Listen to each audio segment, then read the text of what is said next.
The Prime Minister today announced a major overhaul of the ADF. The Defence Strategic Review recommends a focus on long-range missiles instead of vehicles. It also claims Australia is not ready for war with China or conflict in our region.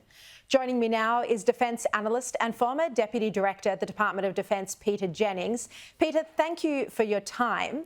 Look, how worried are you by the admission here by Australia's foremost defence experts that Australia isn't well equipped for conflict in our region? And why has the ADF been so lazy? We know how bloated it is. Why has it been so lazy that we're hearing now, as there are concerns about China invading Taiwan, that we're so terribly unprepared? Well, I'm not worried as of this morning, Shari, because I've known it for a long time that Defence is not prepared for a conflict in our region with an aggressive China. And it's been a source of deep concern to me that it seems to have taken an eternity for governments, successive Australian governments, to actually get their mind around this issue. So at last we have this acknowledgement from the Labor government. But we had a similar statement from the previous government in 2020. The real challenge is to do, material things. And here I think the most significant sentence in the whole statement is to say there is no new money for defence in the forward estimates, that is to say for the next 4 years. So there's still a gap between perception and reality about defence that we've yet to close. Look, this review was done by the former Labor Defence Minister Stephen Smith and also Angus Houston. Do you agree with its findings and recommendations?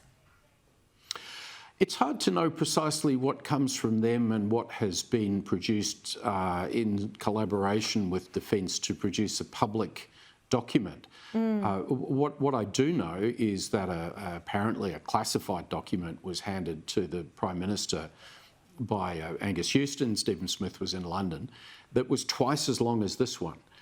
And this document seems to take a lot of material out, including really referring to China, Shari. It talks about great power competition as being a threat to Australia. But, I'm here to tell you, it's not the competition itself. The threat to Australia comes from an aggressive China. We need the US and we need democracies to be more competitive, actually, in pushing back against that Chinese aggression. So there's been, I think, a slide from what might have been in the classified Smith and Houston study to what has actually been put into the public today, where some strategic precision in language has been lost. And we're then left to work out what the code words mean, what it is that the government is really trying to tell us. Look, overall, there does seem to be a major shift in the focus moving forward of the ADF. It's away from land-based defence spending. That decreases, less emphasis on vehicles. It makes the point that, we're not looking at a continental invasion, or that's a minuscule possibility.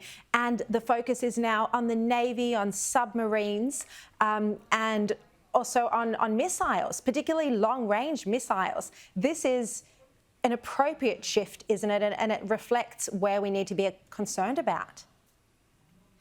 I like the shift to long-range missiles. We've not been worried from a defence planning point of view about a land invasion for a very long period of time. The decision to cut army vehicles was long expected, but really the question about, so what's the future of the Australian Army beyond a few land-based missile systems themselves, that remains open. And here's a curious thing, Shari. So the report tells us down literally to the numbers of vehicles that should be cut from the Army's growth plans.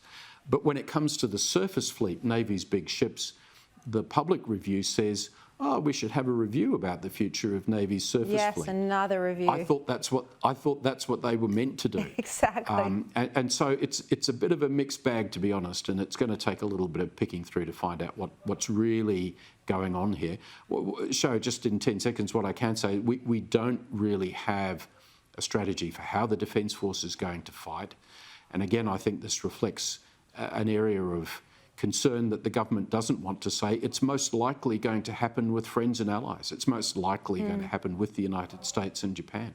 And so there's a lot of work to be done to actually come up now with a strategy which says what it is that we're going to do with the ADF. It's not going to be defending on the coastline. Look, we're just so far behind on this. It's appalling. It makes you angry that we're so far behind. And, you know, your point about reviews, well, I was listening to 2GB on my way in here this afternoon, and the host, Michael, who was filling in for Chris O'Keefe, made the point that if only we could defend ourselves with paper cuts, because there's that many reviews. Exactly. Now, look, I want to ask you about WA Premier Mark McGowan very quickly before we go. He said originally that he wasn't going to raise the case of Australians who are imprisoned in China on his trip to Beijing, but he did end up raising the case. This surely embarrasses Victorian Premier Daniel Andrews, who refused to, even though he'd had a request to his office from Cheng Lei's partner.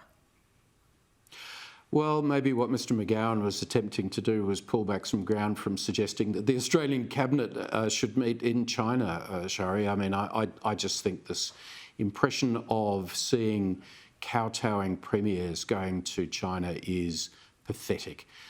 Surely they could find another country to visit to spruik their cases, their state's economic case. But, you know, this business of going to China sort of cap in hand for money, I just think is frankly undignified, and it undermines the federal government's position on foreign affairs and defence. You know, McGowan says, oh, he's not doing foreign affairs and defence, but he's in China creating facts on the ground. And frankly, I think the Prime Minister needs to be telling state premiers some of the truth about the risk that China presents to the country, and asking them not to cheapen themselves by going to China to sort of sup at the feet of Communist Party elders. You are absolutely right. Very strong words there. Thank you very much, Peter Jennings.